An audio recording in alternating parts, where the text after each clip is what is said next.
Assalamualaikum warahmatullahi wabarakatuh. Selamat datang di kelas fisika. Pada kesempatan video kali ini kita akan membahas tentang induksi elektromagnetik. Nah, ini induksi elektro.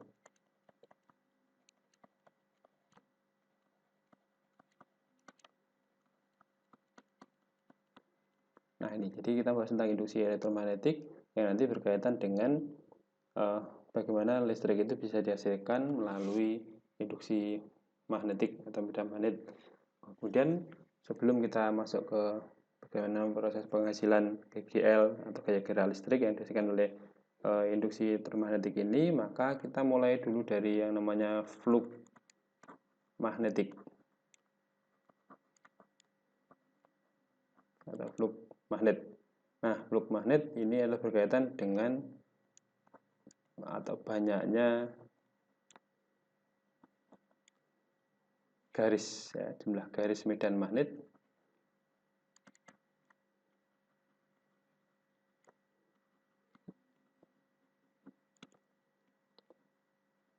yang menembus atau memotong permukaan secara tegak lurus.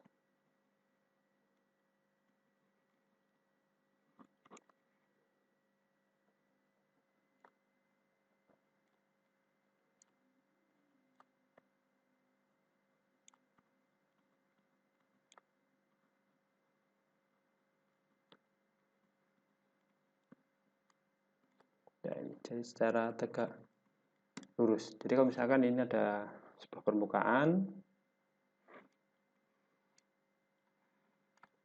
yang tak hingga gitu misalkan lebarnya. Nah, kemudian di sini ada elemen permukaan, kemudian di sini ada arah normal. Di arah normal ini tegak lurus dengan permukaan. Nah, kemudian ada medan magnet yang menembus permukaan ini. Jadi misalkan ini ada medan magnet B,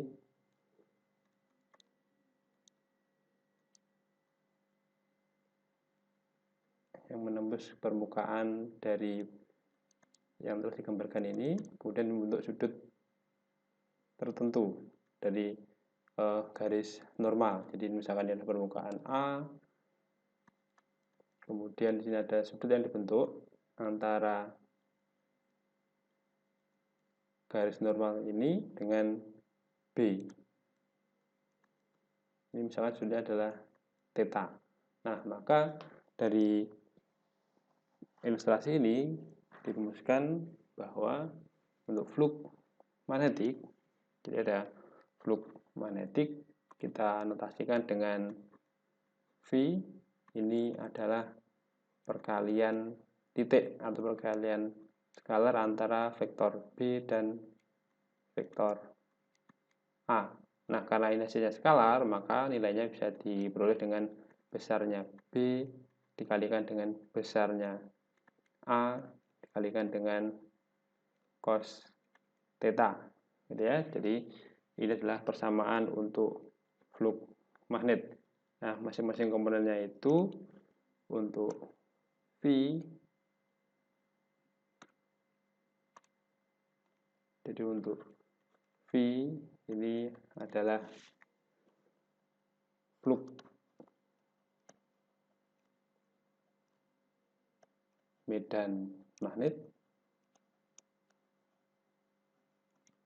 satuannya adalah ber, kemudian ada B, ini adalah medan magnet atau kuat medan magnet, satuannya adalah Tesla, kemudian ada A, ini adalah luas penambang,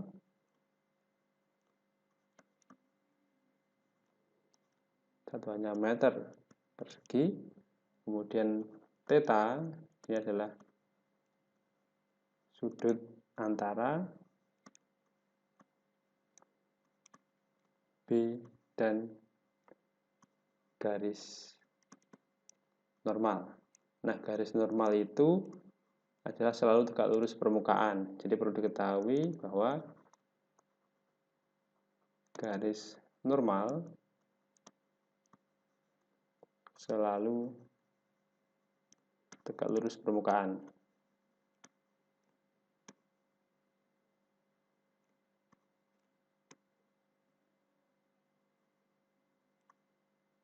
Nah ini, jadi itu adalah persamaan untuk fluk medan magnet. Nah, berdasarkan persamaan fluk medan magnet tersebut, jadi kita telah memperoleh persamaan V ini adalah B kalikan A kalikan cos theta. Nah, karena di sini cos, maka ini maksimal nilainya adalah 1.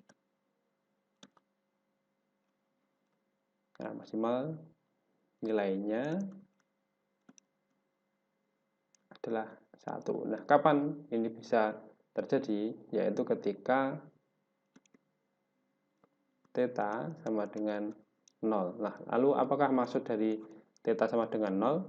Ya, jadi theta sama dengan 0, ini berarti bahwa B itu tegak lurus permukaan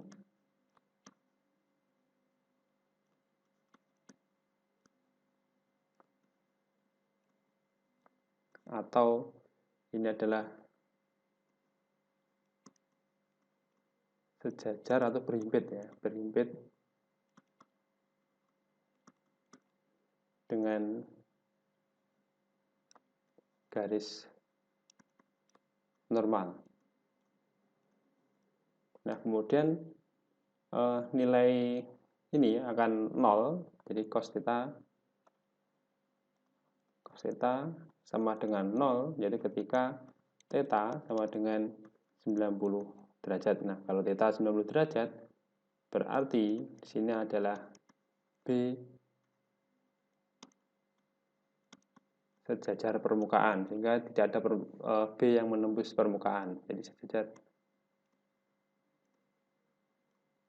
permukaan ini ya. Jadi kalau misalkan digambarkan dalam sebuah permukaan, jadi ada bidang dengan luas A seperti ini, maka kalau misalkan ini adalah arah normal, nah maka B akan maksimum ketika dia juga sejajar dengan arah normal ini. Nih ya. Jadi nilai fluknya akan maksimum ketika tegak lurus permukaan atau sejajar dengan garis normal. Nah, sebaliknya nilai fluk itu akan 0 atau minimum, yaitu jika ini misalkan permukaan, kemudian ada garis normal, tegak lurus permukaan. Nah, medan magnetnya itu tegak lurus dengan garis normal atau sejajar dengan permukaan. Jadi misalkan ini ada B-nya ke sana. Nah, maka B itu tidak ada yang menembus permukaan, sehingga fluknya bernilai 0. Nah, itu adalah maksud dari cos 0 dan cos ketika nilainya maksimal 1. Nah, fluknya berarti akan maksimal ketika sudut yang dibentuk antara B dan garis normal itu adalah 0, ya berarti B sejajar dengan garis normal atau tegak lurus permukaan. Sebaliknya, fluk medan magnet akan bernilai 0 ketika B itu tegak lurus dengan garis normal atau berarti medan magnet itu sejajar dengan permukaan A, gitu ya. Nah, kemudian untuk GGL induksi, jadi GGL induksi atau gaya gerak listrik itu bisa dihasilkan dari adanya perubahan fluk magnetik. Jadi kita bahas tentang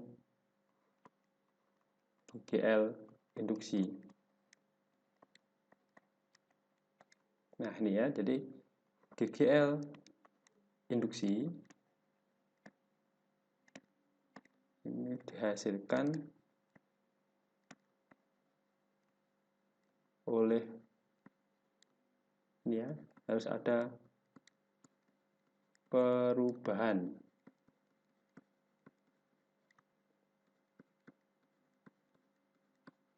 fluk magnetik atau fluk magnet.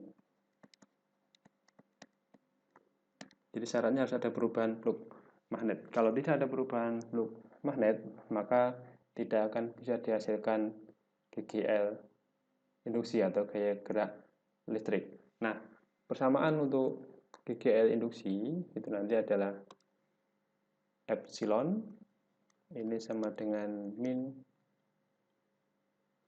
saya ulangi lagi ini ya,